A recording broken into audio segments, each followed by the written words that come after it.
welcome back to the LEC Summer Playoffs. G2 versus BDS, where G2 opens up the score 1-0 in this best-of-3 series. You seem to agree, Pat. What was that game like for you? Wow, I mean, we talked about caps being 6.5 before the series started. Yeah. I think he might be ramping up. Yeah, slowly ramping up in playoffs, but classic BDS versus G2 game, opening with the lane swap here, but it did not go the same way it went last time, Odo, against Which is them. funny, because last time the swap was initiated by BDS and it was in BDS favor, so everything starts really well here, but the main issue that I have, well, Adam is doing his funny thing right now. He's doing amazing, you know, pressuring everyone on the map, doing his role very, very well, but the problem I have is with this top wave stacking, because right now, with the changes that have happened 2 patches ago or 3 patches ago, right now they're crashing on 3 waves, which G2 is doing as well. And usually what red side wants to do, or the team that initiates the swap on top side wants to do, they want to crash this a lot earlier so they can desync the waves, because right now, BB is just sitting here and BDS cannot stay here forever. They will leave, and now Aatrox sniffs out the timing very well and now comes back here, and he effectively lost nothing from this lane swap. BDS lost 3 plates on bot lane, right now 2 or 3 plates on bot lane, and now Aatrox is getting a huge XP lead, and it's a complete blunder compared to what we saw earlier from BDS in the season when they played into G2. They swapped like this, and then they trapped BB and killed them twice before he even got into the lane. So right now, I understand they wanted to swap to get away from this bad top lane matchup, but they didn't really get away. They actually got BB a lot more accelerated and further ahead than Adam. And it's kind of the issue here, but if that's going to be your way of opening the game in a cheesy way and try and kind of gain an advantage from this, if you don't get this advantage, especially against G2, it's going to be difficult in the later stages. It's going to be difficult, and it ended up being really difficult, right? Because I actually think that the swap that they did initially was like a double win swap, right? They swapped Zeri Nautilus out of the Renata Caitlyn lane, and they swapped Mundo out of the Aatrox lane. And I think like what they did on paper was really, really good. Execution was bad, right? Like if you crash 2 waves and you reswap after to just get away from that level 1 matchup in the bot lane, you make sure that Aatrox doesn't get the whole wave on the bot, and you don't give away 2 plates, right? Because this is the changes that Odo was talking about. Like the fortification on top is insane right now. You can't trade. You cannot choose to stay and trade plates. But I don't feel like this failed swap kind of what defined the rest of the game. English is hard, I'm sorry.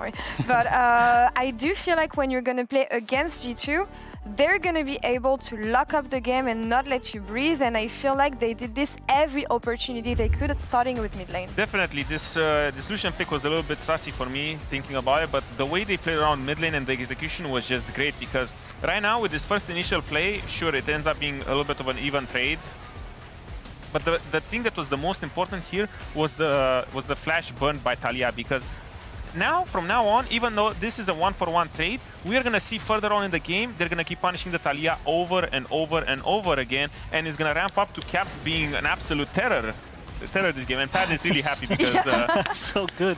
I love this. This is beautiful League of Legends. It's something like we see a lot from teams like BLG, and something that I really think that G2 has always done in the past, but specifically after their most like 2-3 recent like international events, the way that they punish flashes being down on immobiles is the best in LEC, like by far. And it was a masterclass. This game was a masterclass on how to execute that properly. Yeah, absolutely. And you actually know that if G2 is going to pressure you every step of the way, and every opportunity you get when your flash is down, when any crucial summoners is going to be down, you cannot overstep on sideline. You cannot even show yourself. And this is what choked BDS in a way. Definitely, because we have the fight coming up that is going to seal the game. It doesn't even give Baron or anything, but the fact that Lucian is getting engaged, is getting to hit for free here. This is a fail engage, but Lucian at this point is like 2k gold up and he's just hitting for free. He's the main character of this game, and everyone's just looking at him. You can't really do anything because he's so accelerated, the mobility is all over the place, and right now BDS think that they can re-engage here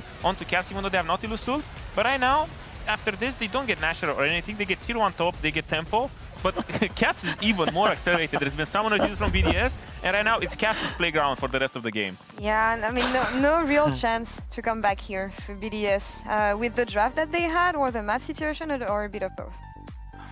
The draft that they had, I really didn't like, because I felt like there's not enough tools to especially come back, because I hated the Viego. They had Viego Mundo as their front line, because if we can bring up the draft as well, we get into a situation where there's Viego and Mundo, you're falling behind in the game, and think about it. What is your space maker over here? The game is going bad. There's going to be Nasher or a Dragon situation. How are you going to walk in? Well, your Mundo that you counterpick top with is not really a counterpick. He's falling incredibly behind. Your Viego Taliyah is already behind. You don't really have tools to walk in, get space, or do anything. And how are you going to stop this? How are you going to stop this Lucian from walking in? What would you have liked to see different here, Pat? I think BDS chose red side to put Adam on a counterpick, right? R5 counterpick. And I think that when you opt into doing that, like typically what we'll see from a lot of teams across the world is that when they have side select, they will choose blue.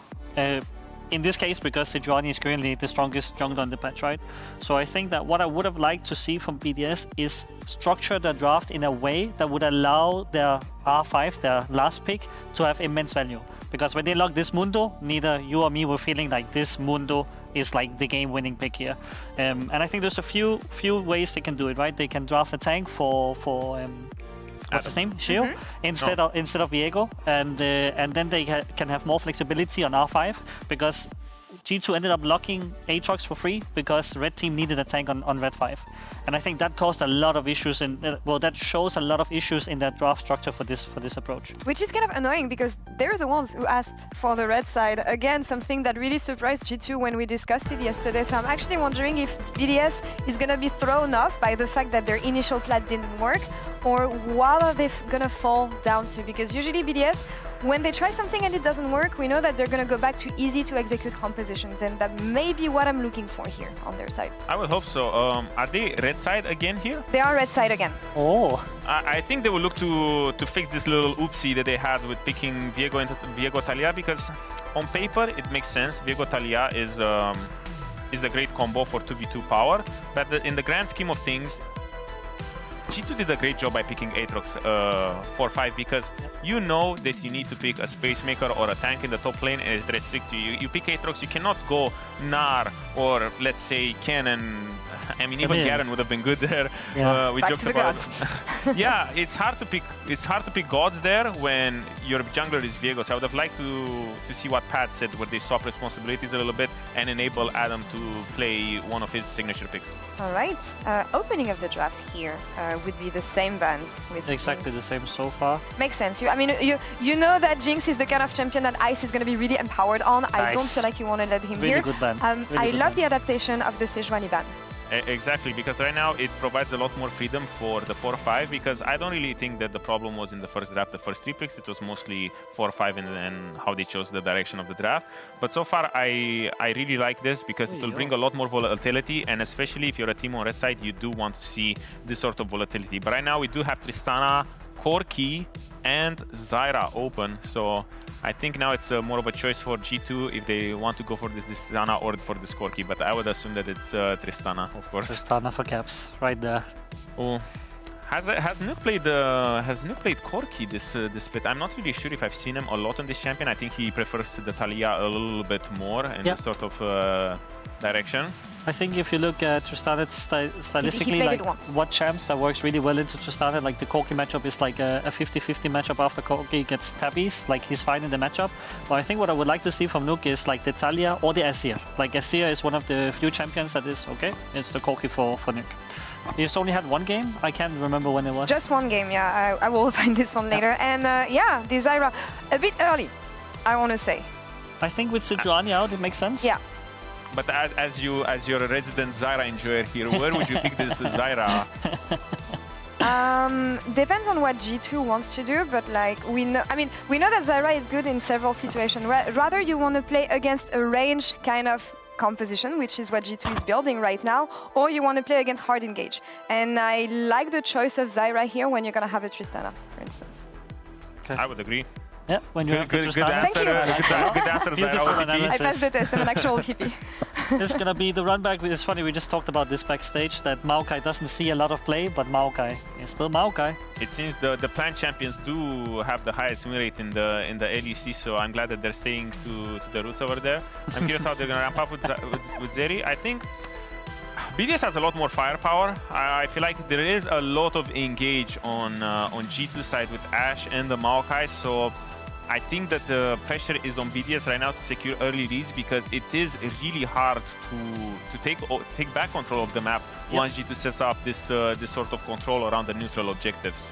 Agree. Like they already have Maokai, Ashe engaged, and they have the double AD, right? Which makes Merc threats that much worse to buy. Like it feels bad to buy Mercs versus Tristana plus Ashe.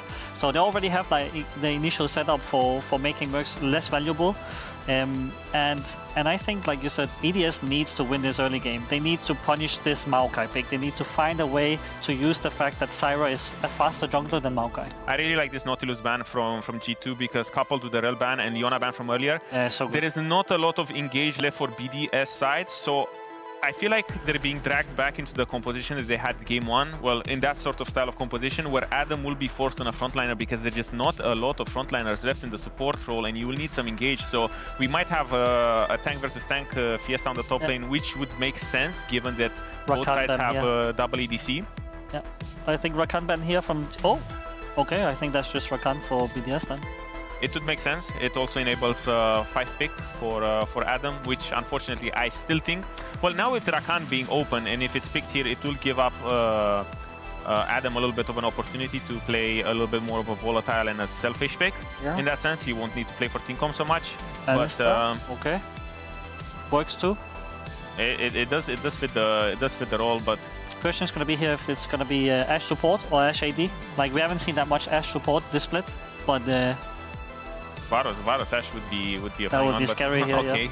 Hail of Blades, Mikyx copy coming through. Okay, I mean I'll never be upset to watch Mikyx Poppy. He is a little bit of an innovator. It's always a treat to watch his Poppy. Did he win Poppy Golf last time? He did. I don't think he's the one who performed the best. Holy. I think it was GX player. Okay, that's not something I expected though. I did not expect this, but it is very, very good. I think Seraphine is a great matchup into the Alistar because coupled with Ashe as well, there's the synergy between Ashe W and Seraphine. Wow. I did not. Okay, so when we were talking about exploding the draft, I did not expect G2 to do this. It sets up a little bit of a Malphite over here, but yeah. I don't think I have ever seen Adam, even in my dreams, play Malphite. So I think I have lost a game to Adam Malphite. Have you? I'm pretty sure I have lost a game on stage versus Adam Malphite. I do think it's one of the best picks in here because there we go. I mean, it's the best angle for Malphite. Exactly. When you have triple ADC on enemy team, you have to pick Malphite here because it's also a great matchup into the Jayce, and it also gives everything that BDS needs because right now there's follow-up from the Malphite into Alistar. They can work together and team up well. Zyra has friends to play with, can follow up on the CC, and it also provides great frontline for the Corki and Zeri package over here. And on the side of G2, a lot of range, a lot of scaling, side laning potential as well. What do you want to look at? Extremely reliant on getting early game leads because right now, if G2 does not get early game leads either on bot lane or top lane, then I think BDS is gonna run the map. So it is on Yike and on the lane, on top and bot lane to get huge leads, or on Caps to take over the game and provide some relief to his top lane because top lane is on fire right now. Yep, I think they're in a bit of a pickle here. They're not checkmated quite yet, but I think they're checked because they have weaker jungle into Zyra in a game where they have to win early game. So Ashe Seraphine has to be the saving grace in this game because it's hard to snowball the top lane matchup that hard. Nice adaptation on the side of BDS here for this game too. Let's see if that's enough to take down G2 Esports and give us a game 3. Casters, take it away. Thank you very much, Laure. Well highlighted by the desk, the Malphite, potentially the single pick that could be the undoing of this G2 composition. Adam, of course, in his career has played it 5 times, won 3 out of 5 of those games. We'll see what the lane phase looks like this time around. Pressure on BDS to mount that comeback. They can weather the early game storm of a lot of these aggressive laning champions. Malphite just simplifies so many things, you know, in any situation, but against so much physical damage, every situation. Do you want to know how many times Mikyx played Seraphine across his career? No. You don't want to know Yes, that? I do. How many times? 0, as far as I can tell. Damn. This is his first professional. First time Seraphine on stage. He got 5,000 assists yesterday. This was the hallmark of, you know, the previous iteration of G2. FLICKR and Targamas together. Sent a Seraphine bottom lane. True. Now we'll see what Mickey can do with the champ. I'm curious just what motivated him to play it. Like you think about, Couldn't do the Alistar. Follow up is Labrov. Gonna get slowly whittled down here. Brokenblade trying to follow up with the To the Skies, but giant chunk of damage coming in there from the Foss Bomb. Nuke. Rookie level 1 definitely has to be respected. No, it's more so that, like, you know, any range champ at Alistar's good, right? It's so funny. Like, we joked about this in the regular season. We cast almost every Alistar game in the LEC. Like, yeah, there's just crazy. So many. But, you know, obviously, early levels, Alistar just can't do anything. Yeah, we have to say it every game, but it's really important to remind people. Yeah. And doubly important when Labrov has Phase Rush. Now, if you are unfamiliar with the trinity of potential Alistar runes here, Phase Rush is my personal favorite. The downside, you die so fast pre-level 6. Post-level 6, you are Usain Bolt. This is level 1, however. Nice little headbutt back. They are really trying to make sure that Brokenblade cannot play the game. Good initial damage. Ignite ticking, and they'll get the flash out as well. BDS rinsing and repeating their overall level 1 strategy. Up, cue him. Oh, this is not good. Oh, hang on. I think... Is he... This is commitment to the bit. That Q will not be enough from Adam to kill him. Yeah, and it's also it's just delaying the... Oh, but the way he's TPing out. He's TPing out. The Hex Flash. But this is so cool!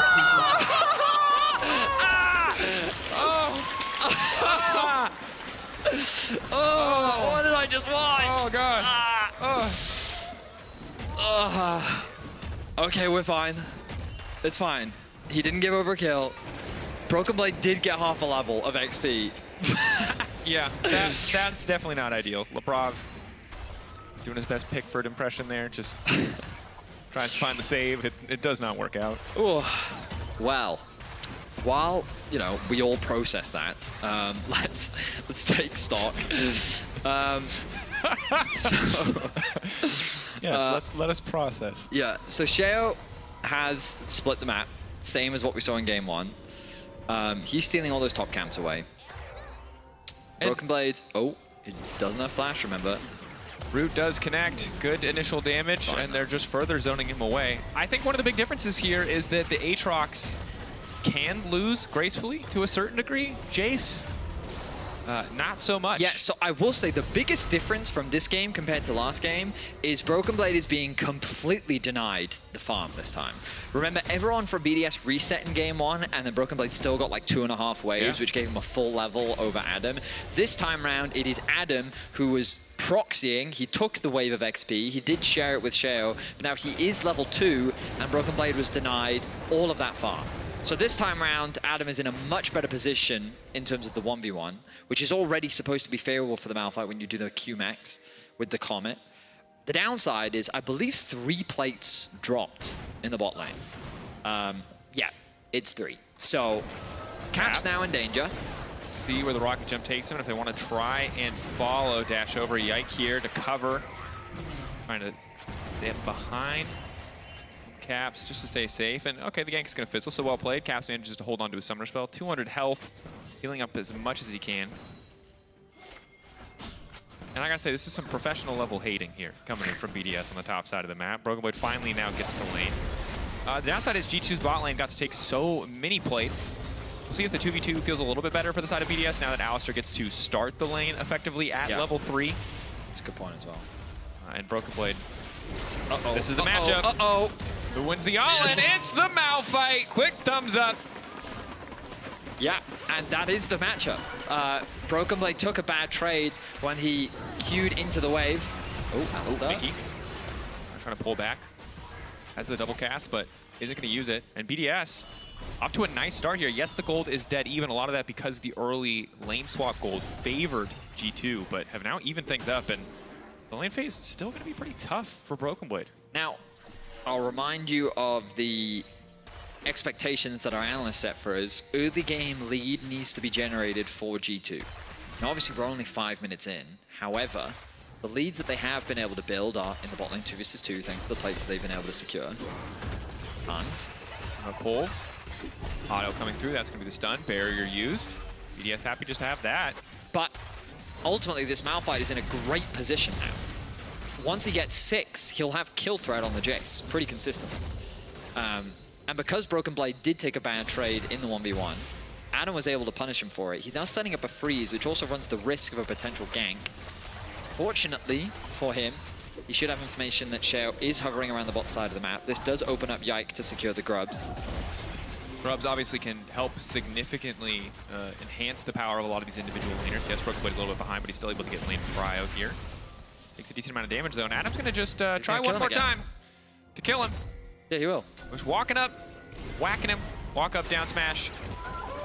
Very casual. Yeah, I mean, very simple. The most frustrating thing is all the movement speed things that you get in Jayce's kit, right? They're Malphite's movement speed. Yeah, exactly, because he just hits you with his Q, which he is maxing in this matchup, and he just yoinks him, and then he runs you down, like you're seeing. And then you try to fight back, and he slaps you with his E, and you don't have any attack speed. Now he's got boots too. You don't have any shoes. Yeah. Fight this man barefoot. This is not going to get better. My man Jayce is building a magic resistance. Yeah, man. Good luck running Piltover when there's a rock in your face, buddy. So you can say he's stuck between a rock and a hard place. Oh my God, Andrew Day. Yeah, Can we get a boo for Vedius? We haven't booed Vedius in a while. Anyone? Boo? There you go. Thank you. Boo. Production also supported me on that one. They said boo, but they did it with a question mark, so it felt uncertain. They didn't want to sell you out that bad. No, Mikyx not here today, so I had to channel him in some way. Yeah, that's fair. Now, Dragon is, of course, still on the table. Neither team prioritizing it for the time being, as we see Sheo making his way towards top side. Oh no, Brokenblade. They don't even need to send this many people. This is just bullying. Brokenblade tries to use the To the Skies to make it out. This is a stomp in the top side of the map. Yike now with the cross map play. G2 trying to make a counterplay. Labrov there to body block Ice. Nice backstep heal coming out on Sama. Continuing to harass Labrov. Labrov no level 6. Nice. Ooh, back. Kind of just a whiff from Mickey, to be honest, there. And Labrov will eventually fall as Yike tanks the tower, using the minion to reset tower aggro. Well done, G2. Gonna break first tower here. So while Adam is insanely far ahead, and Brokenblade has been put very far down, G2 making up for it on the bottom side of the map. Yeah, I mean, oh no, Brokenblade. He is just being bullied right now. How many times are we gonna teach you this lesson, old man? Adam getting some revenge after what happened in game 1. And he's just being sown away from so much farm. 34 CS at 8.5 minutes. It's like the counter Chovy, you know? Yeah. Admittedly, not through his own volition. There's very let's little not, that Brokenblade can is, do about it, right? The counter pick, this is a pretty ruthless counter pick, and obviously lane swap, and also, like, you could not imagine a worse situation for Jayce. Jayce players out there would struggle to find a worse, like, coming into the game with wrong runes and masteries is the only way this could be worse. An old school Jayce player in Odo on the desk being like, yeah, this matchup really sucks. Thank you for putting on the pro player accent, just so I knew. I felt like Arrow hits. Sheo's here though. Nice dash out on the Valk. Sheo is here to cover. Mickey though. Oh, what? That was good from the setup. The alley-oop. Alti comes in. I was caught off guard. I had my eyes on Mickey. You forget that Tristana can use that tool aggressively, right? Caps finds the angle, knocks him into Mickey, who lands the chain CC, and they're able to set up a kill. They were targeting Nuke, but they convert it onto a kill onto Sheo. Now, the good news for G2 fans, the overall good news, Hansama very fed. Yeah, and also you're rich. You're still very far ahead of me. As long as Malphite isn't there, yeah, I mean, you're good. The game ultimately comes down to the Malphite and its impact in the upcoming fights, right? And we're at the point in the game where Whipple used to say this about the Jayce to Kennen matchup when you started to lose, which was basically like, if you can get the ult out in lane, that's a win. And I think that's where Brokenblade is. If Adam has to use the ult and doesn't have it for a team fight, that is a positive trade for G2 right now. That makes sense. In an even matchup, I would not say that. In this matchup where you're so far behind, you're just begging, please ult me. It doesn't matter if I die. As long as you don't have that for the fight, you are not a champion. Yeah, the logic you could be using is surely Malphite ult can't hit every single carry, right? I mean, we're going to find out. We know how powerful this Malphite can be, especially into AD carries. You know, you speak of Whippo, I remember him. I forget who the Aphelios was, but I just remember that moment where he flanked behind him in mid lane. Just walked up to hit him with the emote, and then he just ran at him. And that Aphelios was so miserable. Well, I mean, really, they're going to have to respect it, because I just don't think there's anyone who can get away from it. Luckily for them, they do have Tristana, right? The good old Tristana input buffer. Well, here we go. Adam has ult. Hansam is here. Sheo is right behind him. Trying to bait. They got flash. Yeah, they've got barrier. Heal is on cooldown, but maximum defensive summoners. They're just trying to keep him in arm's reach. Unfortunately for Brokenblade, while Hansama is kind of rolling in gold right now, Brokenblade is trying to get whatever scrap that he can. I gotta say, the new era of Adam Champion Pool, though, does seem to be paying off for BDS. Yeah, we're gonna have to find a brand new acronym. Yeah. Mundo and Malphite.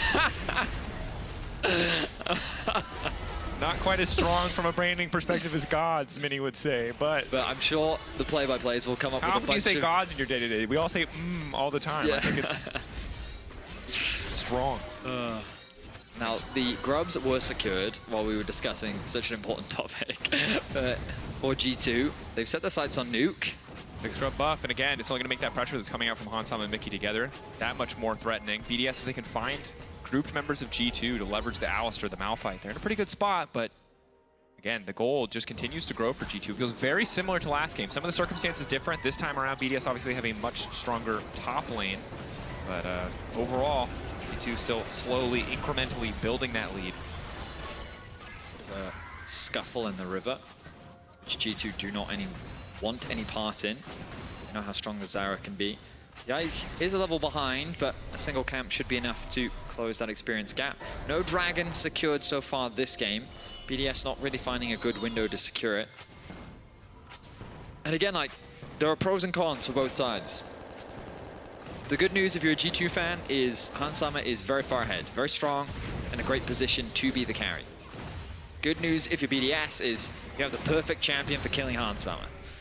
So it ultimately will come down to execution, how BDS set up for the fights, and things like the influence of the mid laners. Right now, there is a small gold lead for Caps, but both Corki and Tristana are kind of the mainstay mids in the current meta. We know how much impact they can both have. And these fights are going to be interesting to break down, but we're still a ways away from them, so neither team feels pressured. Herald, in a minute's time, that could be the first objective that we fight for. Big thing for G2, as long as they can stay away from Adam here and just continue to split the map and start to knock down these towers, they can grow that gold lead further, put themselves in better and better positions. Because as you highlight, there's no real pressure to group up to Forts are hard. Fight for bigger objectives, although in 33 seconds and counting. Herald will be on the table. BDS already have Adam on the top side. They're not in a bad position to fight for this one. Nice. Moving over to mid as they bring Nuke towards the bot side of the map. Has the TP available. It's BDS that have control around the objective. Caps is catching the mid wave. Not quite able to tick over to level 11. He's going to go back to base. Let's see if he can secure... No, doesn't quite have enough gold just yet. Very close to the Kraken Slayer, though. Call is there. Good news for G2. Luxury of the Ashe and the Malphite. It's very easy for them to retake space. They can face check unafraid, or essentially never need to face check because of the hawk shot, because of the sapling vision. So hard for BDS to really hold control of any specific area. I mean, I'm surprised that they've just completely conceded control around the Herald. They've prioritized securing this bot at a tower, and they will get the first dragon of the game. Maybe they don't feel confident trying to take a fight. Either way, there should be a trade of objectives. Malphite's still hovering top lane, though. Caps needs to be careful. It's going to be difficult for BDS if they lose mid lane tier 1, which is kind of what you would expect at this point. The Herald does come through as Adam walks into Tristana. He's going to kill him. Here, ult. He's waiting for the ulti to come out. Caps manages to get hunted back into the tower, but Caps still has to run. The Malphite is still probably going to kill him. The arrow trying to save the day, but Labrov is here to the flash from Caps. There is no way he should get out of that, but he does. BDS, what was supposed to be a sure thing, falls apart in front of them. I mean, so that's a 6.5 out of 10. Hey, Caps, that's a 6.5. I mean, he did need support from his team. But I mean, the whole setup and the way he executed that, he played it so perfectly. The fact that he knocked the Malphite underneath the tower, and then he ran back into lane. The river, sorry. He didn't actually try and get underneath the tower, which was kind of what my instinct would be, but because he was trying to bait him into the Ashe arrow. All right. We will need to ask him afterwards, because I think you might be coping. Do you think I'm giving him the benefit of the doubt here? I think he meant to ult the Malphite away from him to get back under his tower and not walk into the Alistar. Maybe. Or you are right that he's the biggest 5-head genius of all time. Of course, while we're talking about it, Mikyx has gone down. Excellent pick coming in for Sheo. Labrov, a nice knockback, immediate stun follow-up. Nowhere for Yike to go. BDS, excellent response. Ice, low health bar, but he will be able to reset. Yeah, I mean, it's important not to get lost in that Caps play, just because as the rest of the team did collapse on the top side to get a kill, onto BDS. BDS responding kind in the mid lane. All right, let's decide. Well, I mean, it ultimately comes down to the comms, right? Because he jumps away, he knows he's going to get ulted, right? There, he lands the ultimate to create space. He runs back, but he's running back towards the arrow. So look at the pings! Look at the pings! Okay, well, you know what? You're right. And I'm then going to give him the flash. benefit of the doubt. We might never know. I mean, we can definitely know. We can just ask once the series ends. But he can lie to us, which is what I would do. I would definitely say I planned that. Now, following that play, of course, BDS did get some kills of their own. They got 2 in the mid lane. Sheo was able to get a pick onto, I believe it was Mikyx, and then Yike also lost his life. So the gold is relatively even. A lot of that is because it's sitting on the Malphite. Ashe, arrow top lane. Adam, locked up. They're trying to force the ultimate out. Even if he ults into them, he's probably going to go down. Unstoppable into the wall. Oh, no. No safety for Adam. He oversteps his bounds. And Hansam is having a massive game right now, landing some very crucial Ashe arrows. But still, the gold, I mean, it's going to be an interesting dynamic. Malphite is still going to be this huge threat for Hansam that he has to deal with. Flash is going to be a very valuable tool. Definitely. G2, Flash and Hansam and Mikyx, importantly. Cap's the only one who doesn't have Flash, and immediately BDS is going to try to punish that. Good buffer on the jump. Tristana. I feel like part of the reason that people prioritize her over a champion like the Corki is that particular mechanic. It's just so damn good. Now Brokenblade finally going to be able to get this tower back. More gold, start to hope at least to even up that matchup.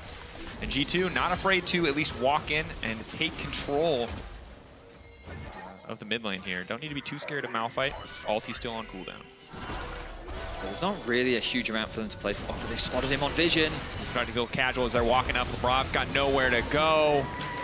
He thought he was safe. Hansama hitting him with some Oscar-worthy acting as he starts to walk to the side as if he cannot see him. All of G2 collapsed. Yeah, it was almost like they were leaning towards Nuke and giving the impression that he was the target. But yeah, fortunately for Labrov, he does not realize that he was standing on top of a ward. So this is so frustrating. Yep. I mean, Hansam is having a monster game right now. Currently deathless. 3-0 and 2, been involved in all 5 of G2's kills. And as I said, there's no real objective to play for. Both teams kind of eyeing up that mid tower. Herald's going to be dropped. This is going to be a hard one to walk in. Whoa. Wait. Okay. Yeah, he didn't want to get in there. I'm quite confident. That's fair. So, Opt. Realize they made a mistake on the Herald, I think is how we'll phrase that particular one. Well, I think they can still... Oh, yeah, they'll still be able to escort it in. Trying to usher it in. Won't be able to get the charge. Poor Shelly. Look. It happens, okay? Look, Hansama doing incredible on Ashe. He can't also be Max Verstappen or whatever, you know what I mean? We all have to have weaknesses. It's true. But as you highlighted, also don't probably want to charge. You die immediately. He definitely would have. Adam would have been like, yeah. Oh, hey, sweet. You want to just kind of stun yourself and land at a really telegraphed position? Labrov. Luckily, able to sidestep their Celestial opposition, giving a bit of damage resistance. G2 going to force out the Unbreakable. Nice root, though, from Sheo. Instant turn. Ice off to the side. Nobody able to hit. Ike stepping up. Yike, excuse me. G2 now going to go in. Adam follows, though. That's the shutdown. Big ulti from Adam. Mikyx going to be able to find the double root, but now has to retreat. Brokenblade waiting over the wall, and BDS taking the fight. G2 over eager. Thought they just had to worry about the Malphite, but that Zyra damage, a bit too much to handle. I mean, I think a lot of the credit needs to go to Labrov. Yeah, it does look like that he's going to get caught out initially. However, the re-engage comes through. His ultimate buys a lot of time, and then the rest of BDS are able to collapse and convert that into a huge play. Because Hansama and Mikyx took a step too far, it's Caps now, commits on the nuke. Trying to find the solo, goes back for the wall, but here's Labrov waiting, forcing Caps to flash backwards. Caps to the side, still focused on nuke, still looking to get that damage down. It's going to get the rocket on the rocket jump, gets another reset to get the kill, and now Labrov is not sure if he wins this.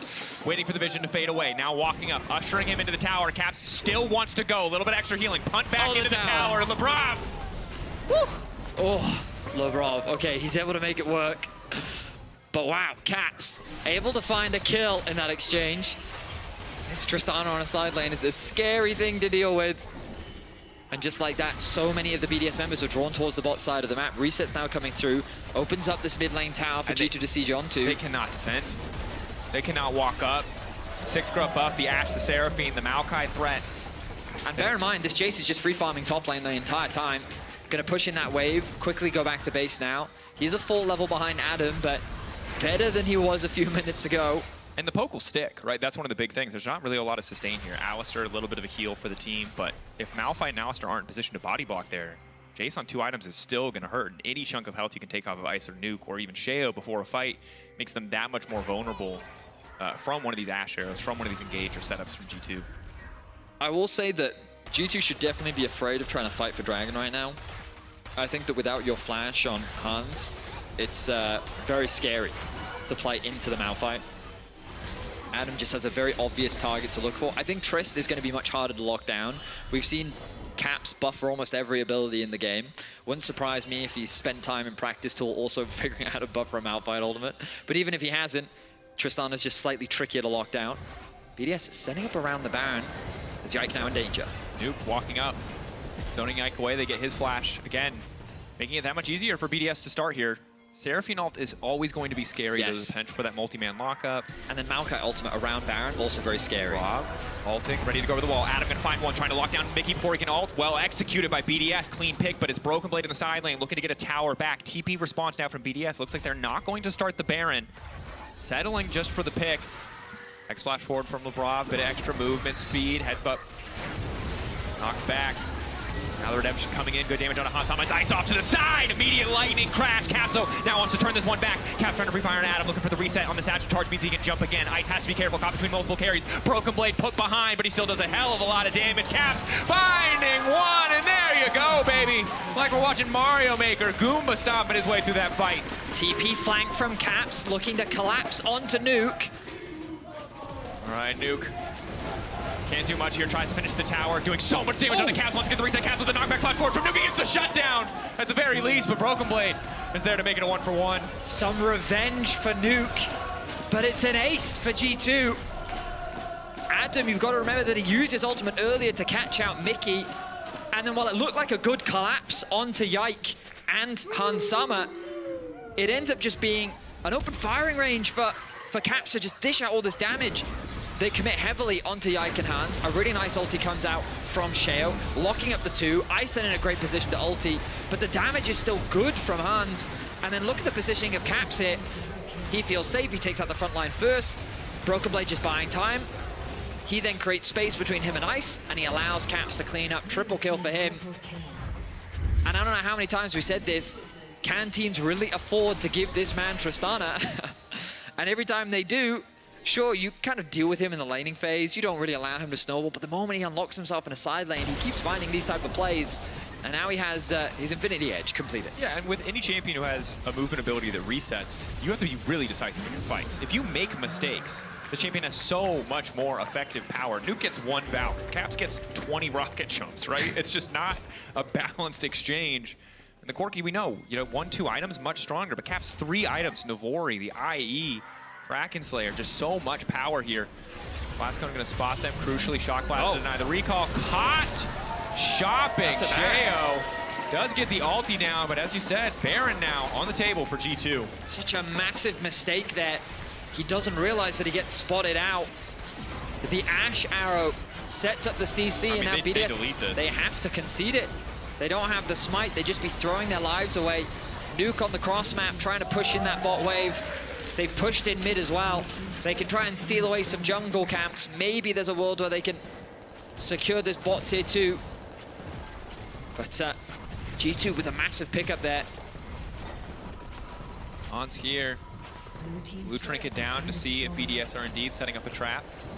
Probably going to be forced to cancel the recall. G2 now with the Baron. Yes, lose out a little bit on the initial gold from the Red Bull Baron power play because of the loss of tower. But this pressure, if they just split up, it's so hard for Adam to do much here. Has to be ready to all in. I mean, the good news for BDS is Nuke getting that tower should unlock a huge spike for him. He did just get a massive influx of gold. His Mirror Mana fully stacked. There's the RFC. So he's in a pretty strong spot. The 2 carries, the primary ones of BDS, have their 3 items completed. The Zyra is definitely not weak. A good fight can still easily go in the way of BDS. We just really haven't yet seen the Malphite shut G2 down. Like in the laning phase, it was good. It was used to catch Mikyx out of position. It was also used to punish Hans Summer and Mikyx after they overextended on trying to find a pick onto Labrov. But it's G2 in the driver's seat right now. And we need to see Adam find that angle to set up for a nice team fight for his team. Not surprising, because the double AD carries are splitting up, not giving that angle for Adam. Caps taking up home in the mid lane, knocking down a tier 2. Level 17 Tristana, the range. He's just so powerful.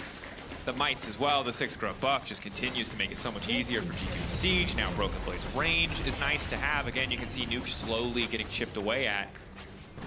And while Adam doesn't have to be scared about Brokenblade at all, he's still terrifying for someone like Nuke or Ice, because Jayce burst damage on 2 items has to be respected. If you walk into him and he gets a full combo, he will one-tap you. You know, the other scary thing is, like, we didn't really talk much about it during the laning phase, but the Ashe passive slow. Oh, hang on, Caps. Instant ulti. There's the buffer to try to make it out to safety. Now flashing away, knockback there. They're not going to follow. He's out. So that's the Malphite ultimate gone. He tries to set up a play onto Caps. They do get his flash out. Mikyx trying to sidestep. Ulti from Yike to disengage. Yike looks like he's going to give his life. Ulti from Mikyx not doing a whole hell of a lot. BDS pushing G2 back, not allowing them to siege this tower for too long. Nuke does a good amount of damage, but has to be careful about stepping up. Shock Blast. Doing a lot of work there alongside the volley from Ashe. Ice clearing out mid-wave. G2 still keeping the pressure up. Yeah, the thing you have to be so careful about is, remember that the way Mikyx's E works is once CC has already been applied, it stacks. When you land the slow from the Ashe, you also get the root, and you can even get the stun on top of that. It makes that potential pick very lethal as the Ashe connects. You see on a Labrov, forcing him to use the Unbreakable. Would obviously like to fight in this window, but G2 backing up. Don't want to give him the angle. And look at all this poke that comes out from G2's composition. The Ashe, the Jayce, the Seraphine. They've been very disciplined siege. BDS are consistently trying to fish for this flank. Adam only a few seconds left on that ultimate cooldown, not level 16, but does have some ability haste. Labrov trying to find a flank. Hansama sidesteps the roots. Oh, but the shielding from Seraphine will escort Hansama to safety. Thumbs up from him. Dragon in a minute's time. G2, there's no camps for them to take from BDS's jungle. And again, similar to the previous game, right? Patience, discipline around these objectives. BDS found a couple, I feel like, better angles in this game than they did in game 1, but still it's just been so hard. Once G2 has an advantage like that, they are a team that is so proficient in choking teams out. They play around the perfect waves. They rarely give those big windows of opportunities. Yeah, still some hiccups in classic G2 fashion, but overall, very, very clean. But I also think this is a great demonstration of just like the impact of Caps in a side lane and what he can do, the amount of pressure he draws, the fact that even if you kill him, he'll somehow find a way to get 1-for-1, and it's just really annoying. As a team, you're trying to set up a play on the map, maybe you want to look for the next objective, and he's just sitting in a side lane, creating pressure. Ulti, Falk away. Sheo and Nuke able to retreat. G2 back on the aggression, controlling the bot side of the map. Adam now moving to top, pushing in that wave. BDS turning their attention to that side of the map, knowing they can't really contest the Dragon. It's not one that they need to fight for right now. No soul secured just yet. But it is a window where they can maybe secure another tower, get a little bit more gold, get another item. Definitely be, at the very least, something. The gold deficit isn't too extreme. But another objective will be secured. Problem is, armor penetration finally starting to come through. Malphite's still fantastic, right? Even when those items come in. Caps now looking for that isolated battle versus Nuke, getting the flash. Now Caps, already Wing forward, has no flash of his own. What is the angle going to be here? Immediate cancel onto Adam, forcing him to ult defensively, and now all of G2 on the chase, ready to punish. Flashes into the grasping roots. And that's a big blunder on the side of BDS. The TP interrupted, and like that right, that Caps just being annoying on a side lane ends up setting up the play. He's now drawing 2 members to the bot side of the map. And trying to outplay, and he gets a kill! Get it! Caps! I mean, what more is there to say? It's a Caps diff. This is a guy who has a winning ratio against every player in the LEC. Individually, across every G2 lineup, really, outside of 1 year. Now the siege coming in on the top side. BDS try to mount a last defense here, but when Adam respawns, he will not have ulti. Sheo's ult, the last real reliable tool. It's all of G2 ready to just push in here. They've knocked down bot, knocked down top, mid, the last one standing. Adam posturing like he has ultimate, still a few more seconds. Now they have to deal with the poke once more. I mean, it all comes down to Ice. Even if Adam gets in, it's going to be so hard. And already the ulti coming out from the Malphite, immediate falls from the Seraphine. Sheo trying to disengage. Ice the one who matters, but G2 zoning him away beautifully as Caps hits the tower. They will not get the angle for the fight. Finally, Adam able to go in. Ice trying to fall, but Nuke is here. It might be enough. Caps focusing on the tower, focusing on the objective. All of BDS ready now to push back. 5v3 in their favor. This is their fight. Mikyx locked up, will not be able to make it over the wall. Double kill for Nuke. BDS hold the line. Their base lies in tatters, but BDS is still alive. Adam connects the ultimate onto Hansama. He doesn't flash away from it, and that initial pick was all BDS needed to begin the chase down. They're now looking to try and collapse on the Caps. I don't think they're going to get it, but they should be able to secure the Baron. Yike commits the smite. And this could be a huge turning point for BDS. There's a ward in the base, however. TP there from Brokenblade when he respawns. They might be looking for the Nexus angle. But Caps and Yike are threatening. 3K, Baron getting lower, Ice ready to go and flashing from Yike, hoping to steal it, and he takes it! He gets it! And there's a ward in the base as well! Brokenblade in 3 seconds, will he just TP and try to finish? He TPs to mids. Patience could be bigger here. Arrow locks up Sheo.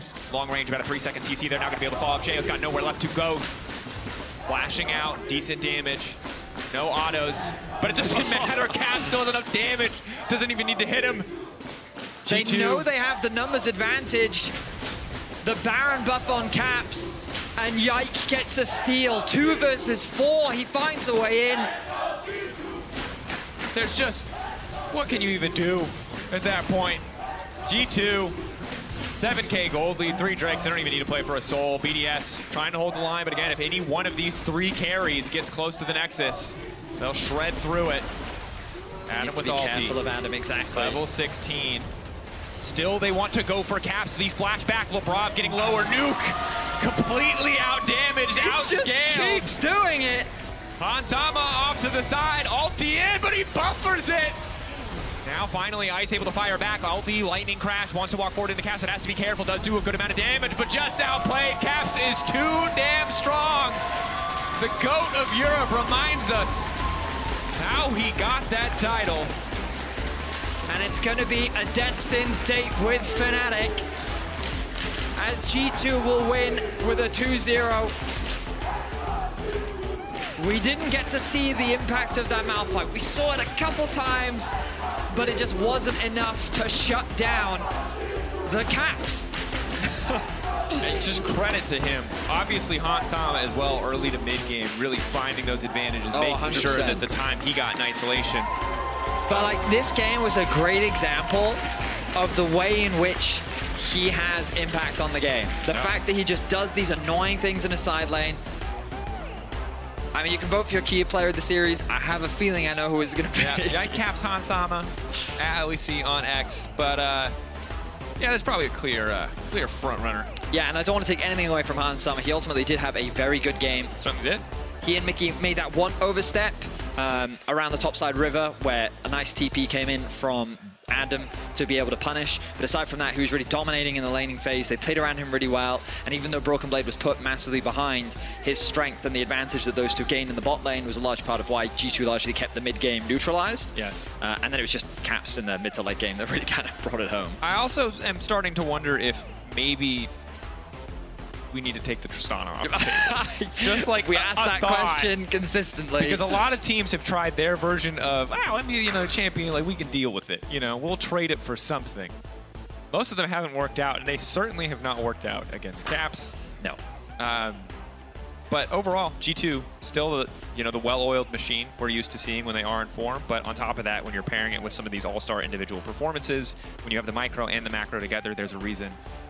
They're kind of the favorites for everything, and this is a reminder of that.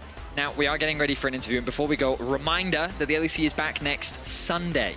Okay, next Sunday is when the LEC is back. But now let's head over to Giniro, who is standing by with Brokenblade in the Marriott Bonvoy post-game check. Thank you, Vedius. Yes, we're back next Sunday. Just a reminder as well from my end of things. We are joined here with BB from G2 after another win, a 2-0 against BDS this time around. Feels like BDS can't catch a break when it comes to you guys. Yeah, I mean, last time they beat us, but I thought that was a fluke. Looks like it was true. They did lane swap again. Yes. This time we were more prepared. I think last time they caught us off guard. This time we were more prepared. I think our lane swaps rather were winning in these 2 games. Yeah, you're talking about the lane swap particularly. I want to play the clip of that level 1 tower dive. I would like to have your reaction to it in terms of what's going on here in your brain. I mean, basically, it's just BDS being cringe. They're really trying to kill me. I mean, it's obviously like it's really good if they can kill me here, but they didn't expect me to 2v out, I guess. And then they cringed the dive. Alistar dies. Even if I die here, to be fair, I think it's worth it because, I mean, it's just Alistar getting the gold, so it doesn't really matter for me. I would have liked to play top lane versus Adam, like a normal laning phase, because I think Adam having counter pick is usually always a little spicy, you know, if you're blind picking. But they lane swapped a lot, which is a bit sad. But yeah, I mean, it's just a game they want to play, and we were ready for it. So I'm very happy how my team and I played the lane swaps. You guys play them really well. You're talking about that matchup against Adam in the top lane, particularly. That was a focus, especially coming into this game. We didn't get to play your clip, but we did ask Adam if he went up against you in a 1v1 IRL. He said he'd win because he's taller. What would you say to that? I mean, I don't think he's taller. I mean, he's definitely jacked. I saw some of his pictures, some nice abs. But I've been working out, as I said. You know, I would win, right, guys? Right? Right, guys, hello? Thank you. Yeah, I guess they agree, eventually. So, looking at the matchup that you have coming up particularly, it was Fnatic. Last time you guys played Fnatic, they did a little bit of a mental boom. They haven't really won. They did win now. You know, they're back into it. So, it's a best of 5. Humanoid said it was going to be fun. What do you think? I mean, I definitely think it's going to be fun. I think playing against Fnatic, they are very explosive, very chaotic, and they're very good players, like mechanically, so you really have to be on top of your game, because sometimes mechanics will win you the game, you know, especially when you play like a top team. They're also very fast on side lane, so if you step up on a wrong wave, they will kill you. But yeah, they've been on slump, but they've been winning, so I'm excited to see this version of Fnatic again, after we beat them last time. It looks like they were a bit boom after that, but... Happens. Yeah, it looks like they are recovered, and I'm ready for it. It looks particularly towards that bot lane where Noah had a really great and explosive game today. Is that something that you as a top laner worry about? Because I feel like when we're looking at top lane and bot lane, they're the 2 lanes that have the least amount of interaction with each other. So how do you approach that? I never worry about the enemy AD carry because my AD carry is Hansama. That's a really good answer. Drop the mic. But you know what? We have PGL coming up and Caps is going to be in the PGL. He's been popping off on the Tristana. Should we just ban that? I mean, I don't think we should ban that. I mean, he's been playing well, you know. So the enemies. Should other teams ban that? That's what I mean. Yeah, I definitely think Riot has been doing some mistakes in the mid lane department, the meta. I don't like AD carries being mid. I mean, for top laners, it's really annoying, you know, because every AD carry just kills you, and now there's 2 in the game. But you said you never worry about the enemy AD carry, so you're fine. Yeah, I don't. Yeah, so it's only 1 technically. True. No, it's still 2. I mean, it's still 2 AD carries hitting you. But I think Caps Tristana has to be respected, and if Fnatic leaves it open, they might just lose. Wow, some really wise words. Thank you so much for the interview, and once again, congratulations. We're going to be heading over to a 1-minute break, and then we're going to be back with the PGL with Laure, Odo, and Cap, so stick around.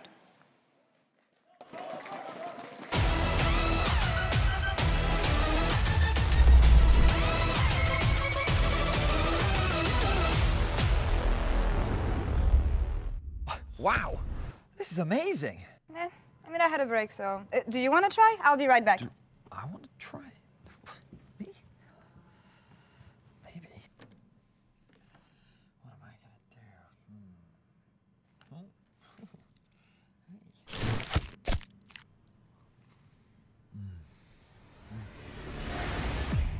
Even the biggest champ needs a break. Wow, Vedi! Incroyable, magnifique. What? No, what are you doing? What are you doing? No, keep it. It was so good. Yours was better. Hey, shouldn't you be on stage right now? Hey, you got a pick. Tom Kent? What? I was not expecting this. And a crazy off-meta pick that secured you the win. How did you come up with it? I just listened to my gut.